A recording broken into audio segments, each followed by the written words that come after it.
Vous pensez qu'en ce 21 octobre 2015, Fanzone se devait de fêter ce Back to the Future Day à 88 miles à l'heure. Ça tombe bien, nous aussi.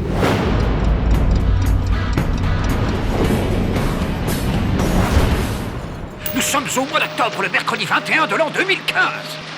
Vous voulez dire qu'on est dans le futur? Ah bah non Marty, on est dans le présent.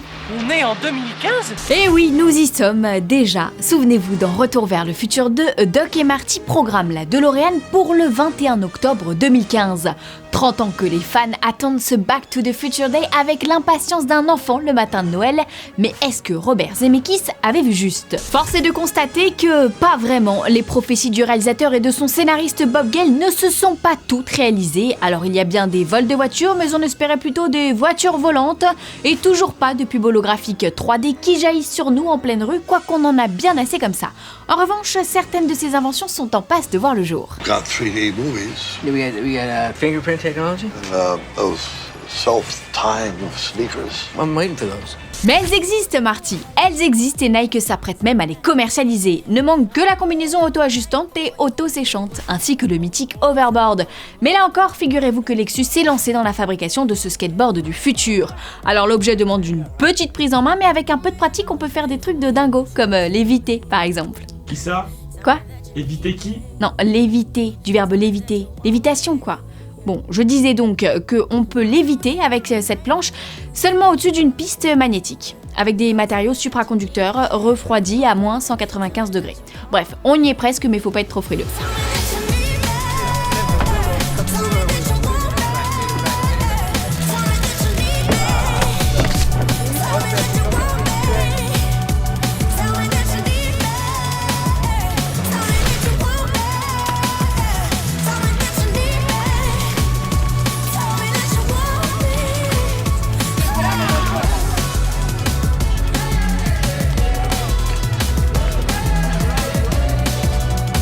Classe, n'est-ce pas? Bon, par contre, ce petit bijou de la technologie vous coûtera la modique somme de 10 000 $. Toujours intéressé? Alors cette date anniversaire qui met la planète web, et plus précisément la planète geek en ébullition, c'est aussi l'occasion de quelques détournements sympathiques. Par exemple, le site College Humor s'est amusé à refaire la scène où Doc et Marty arrivent en 2015. Réchauffement climatique, politique sécuritaire, dérive des réseaux sociaux, le constat est assez sombre et l'année en question pas aussi réjouissante qu'il ne l'avait espéré. Regardez. See, Marty, there's a pack of Vine stars riding past right now. Yeah, I don't know what Vine is, but I hate them. You got a lot of nerve showing your face, McFly. Oh, jeez, are you gonna bully me? What? Think, McFly. If I was gonna bully you, I'd do it anonymously online, where I would continuously encourage you to commit suicide and leak nude photos of you. Hey, whoa, sounds like we've all forgotten how to treat our fellow humans with dignity. That's right, Marty. Technology has connected us, but in many ways, driven us farther apart than ever before. Hey, Griff, what's that? All right, here we go, Oxford. Great Scott! Oh, we've fallen. Reste à savoir quel est l'avenir de cette saga. À une époque où les reboots, remakes, préquels, séquelles sont légion, on aurait pu s'attendre à ce qu'Hollywood s'empare de Retour vers le futur. Mais Robert Zemeckis et son co-scénariste Bob Gale sont catégoriques de leur vivant, jamais. Cette rencontre créerait un paradoxe temporel dont l'issue engendrerait une réaction en chaîne qui pourrait déchirer le tissu même du continuum espace-temps, provoquant la destruction totale de l'univers. Ce serait comme faire un remake de Citizen Kane, une folie selon lui. On aurait presque envie de lui dire merci à Robert. C'est vrai que c'est pas facile de tenir une telle position dans le contexte actuel. Jurassic Park, SOS Fantôme, Indiana Jones, on vous en parle quotidiennement de ce recyclage de franchise. Enfin, il y en a un que ça ne dérangerait pas, c'est Christopher Lloyd. Exactement, Marty. Le comédien adorerait jouer dans un Retour vers le futur 4, mais pas sans Michael J. Fox. Alors en attendant de reprendre du service, Doc sauve une nouvelle fois le monde dans un court-métrage à retrouver dans les très nombreux bonus du coffret DVD Blu-ray anniversaire en vente dès aujourd'hui.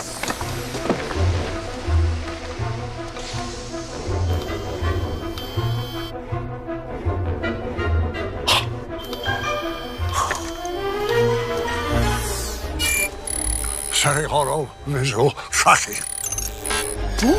Et puis, si cela ne vous suffit pas, vous pourrez toujours vous raccrocher au comic book Retour vers le futur publié ce mois-ci. Sous forme de préquel à la saga, le premier numéro s'attarde sur la rencontre entre Marty McFly et Doc Emmett Brown en 1982.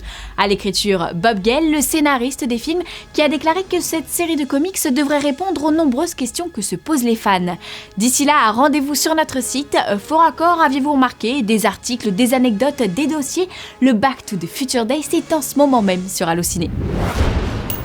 Aussi gourmande que la pizza éphémère Retour vers le futur, copie conforme de la pizza déshydratée du film, voici les news en bref. Ce que Robert Zemeckis n'avait pas prédit, c'est qu'en 2015, la star ce n'est pas les Dents de la Mer 19, mais Star Wars 7. La bande-annonce finale de Star Wars, le réveil de la Force, a été dévoilée hier.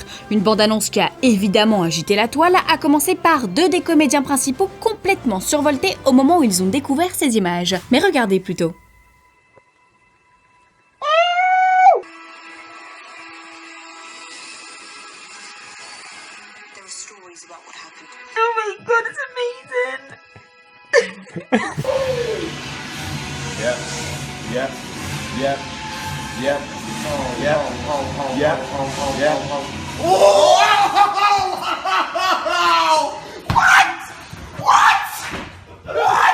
Après Resident Evil Degeneration sorti en 2008 et Resident Evil Damnation sorti en 2012, un 3e film d'animation Resident Evil serait dans les cartons. Un reboot complet selon la production qui table sur une sortie en 2017. Autre info, plutôt insolite, la saga devrait faire l'objet d'une comédie musicale selon le site Gamerant. La pièce intitulée Biozard The Stage se tiendra du 22 octobre au 1er novembre à Tokyo. Au menu, des vilains zombies et des étudiants qui doivent lutter pour leur survie. Pendant ce temps-là, Milla Jovovich s'éclate sur le tournage de l'épisode 6. Aujourd'hui dans le coin des fanzoniens, on répond à Noémie D qui nous demande des nouvelles de Civil War. Eh bien Noémie, nous venons d'apprendre une nouvelle pour le moins surprenante. Le méchant Baron Zemo campé par Daniel Brühl à l'écran ne portera pas sa célèbre cagoule violette. Si l'on en croit les déclarations du comédien, ce Baron Zemo sera assez éloigné de sa version comics et il n'est pas impossible de le retrouver au sein du Marvel Cinematic Universe. Un baron chez le docteur peut-être. Affaire à suivre.